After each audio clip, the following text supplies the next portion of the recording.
இப்போ இந்த வீடியோவில் நீங்கள் பார்த்துக்கிட்டு இருக்க அந்த 2 கப்பலும் வந்து ரஷ்யாவில் இருந்து சைனாவை நோக்கி போய்கிட்டு இருந்த ஒரு எண்ணெய் கப்பல் வந்து யூட்டர்ன் போட்டு திடீர் இந்தியாவுக்கு வந்துருச்சு.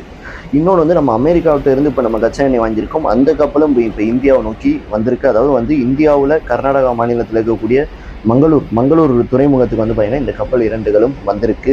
இது மட்டும் கிடையாது, இந்த ஹர்மோஸ் கடல் வழித்தடம் இருக்குல்ல, அந்த வழித்தடத்துலேருந்து இன்னும் ஒரு 2 கப்பல், அதாவது வந்து பார்த்தீங்கன்னா பரிமல், அப்புறம் வந்து பார்த்தீங்கன்னா புஷ்பக் அப்படின்ற 2 கப்பலுமே வந்து பார்த்தீங்கன்னா வந்திருக்கு. ஆக மொத்தம் 4 கப்பல்கள்கிட்ட இப்போ இந்தியாவை நோக்கி வந்திருக்குங்க. இப்போ வந்து இந்தியா கிட்டத்தட்ட வந்து பார்த்தீங்கன்னா இப்போ நம்மகிட்ட வந்து ஒரு 27 லட்சம் பேரலர் கச்சா எண்ணெய் வந்து நம்மகிட்ட இப்போ வந்திருக்கு அப்படின்னு வந்து சொல்கிறாங்க. ஆனால் இது பத்தாது. இது வந்து பார்த்தீங்கன்னா ஒரு 10 மணி நேரம் 12 மணி நேரத்துக்கு தான் வந்து தாக்கு பிடிக்கும். ஏன்னா ஒரு நாளைக்கே வந்து நம்மளுக்கு வந்து பார்த்தீங்கன்னா 50 லட்சத்துலேருந்து 60 லட்சம் கச்சா எண்ணெய் பேரலர் வந்து பார்த்தீங்கன்னா தேவைப்படுது.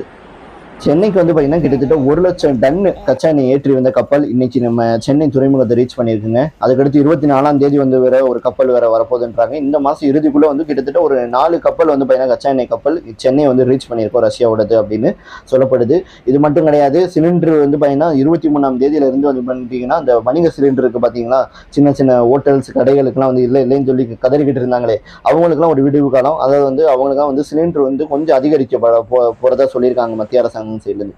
ஏன்னா 30% வந்து குறைச்சிருந்தாங்க, இப்போ 50% வந்து அதிகரிக்க போறதா தகவல்ன்றது வெளியாயிருக்கு.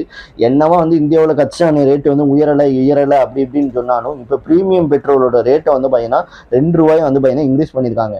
இன்னொரு மிகப்பெரிய விஷயம் என்ன அப்படின்னு கேட்டீங்கன்னா ₹22, கிட்டத்தட்ட ₹22 வந்து டீசலோட ரேட்டு. டீசல்ன்றது வந்து பார்த்தீங்கன்னா நம்ம நார்மலாக இந்த காருக்கு போடுற அந்த டீசல் ரேட்டு கிடையாது, பல்கா வாங்குவாங்களே, அந்த ஃபேக்ட்ரிக்கு வாங்குவாங்களே டீசல், அவங்களுக்குலாம் வந்து ₹22 வந்து ஒரு லிட்டருக்கு வந்து இன்க்ரீஸ் பண்ணியிருக்காங்க. ஃபேக்டரி மட்டும் கிடையாதுங்க, ரயில்வே டிபார்ட்மெண்ட், ஃபேக்டரி, அப்புறம் இந்த நிறைய லாரிகள்லாம் வச்சிருப்பாங்க பார்த்தீங்கன்னா, டிரான்ஸ்போர்ட் கம்பெனி, அவங்கலாம் வந்து பார்த்தீங்கன்னா 100 லிட்டர் 1000 லிட்டர்னு வாங்குவாங்க, கொத்தா வாங்குவாங்க.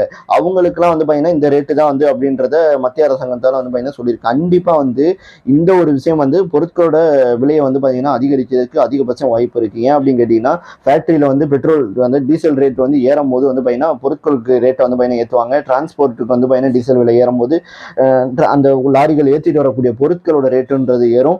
இது என்ன நடக்க போகுது, எங்கே கொண்டு போய் விட போகுதுன்றதோட தெரியல. பார்ப்போம், பொறுத்திருந்து பார்ப்போம். ஏன்னா இப்போ நிறைய பேர் என்ன சொல்றாங்கன்னா, நம்ம இந்தியாவாவது பரவாயில்லப்பா, மற்ற நாடுகள்லாம் நீ எடுத்துக்கிட்டேன்னு வச்சுக்கோவே, மற்ற நாடுகள்லாம் பயங்கரமாக ஏறிக்கிட்டு இருக்கு. ஏன் சண்டை போடுற அமெரிக்கா நாட்டிலே வந்து பார்த்தீங்கன்னா இப்போ பெட்ரோல் விலை டீசல் விலை ஏறிக்கிட்டு இருக்கு, கச்சா எண்ணெய் விலை பயங்கரமாக ஏறிக்கிட்டு இருக்குன்னு சொல்லப்படுது. எல்எல்ஐனா என்ன அப்படின்னு கேட்டீங்கன்னா, கடல் சார்ந்த தகவலை வந்து கலெக்ட் பண்ணுற ஒரு அமைப்புங்க. இவங்க வந்து என்ன சொல்லியிருக்காங்க அப்படின்னா, ஈரான் வந்து இந்தியாவுக்கு சப்போர்ட் பண்ணுற விதமாக வந்து பார்த்தீங்கன்னா இந்தியாவோட ஒரு 22 கப்பல் வந்து பார்த்தீங்கன்னா இந்த ஹர்மோஸ்ன்ற அந்த ஒரு பகுதியில் வந்து மாட்டிக்கிட்டுருச்சு.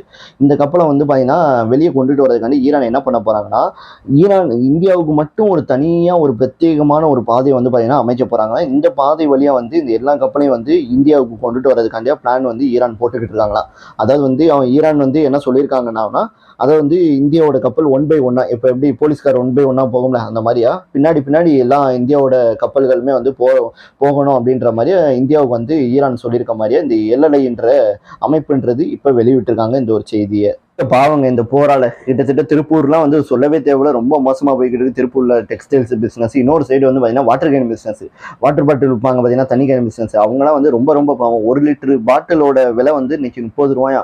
2 லிட்டரு அக்வா பாட்டிலோட விலை வந்து பார்த்தீங்கன்னா ₹50. பார்த்துக்கோங்க எங்கே போய்கிட்டு இருக்குன்றது.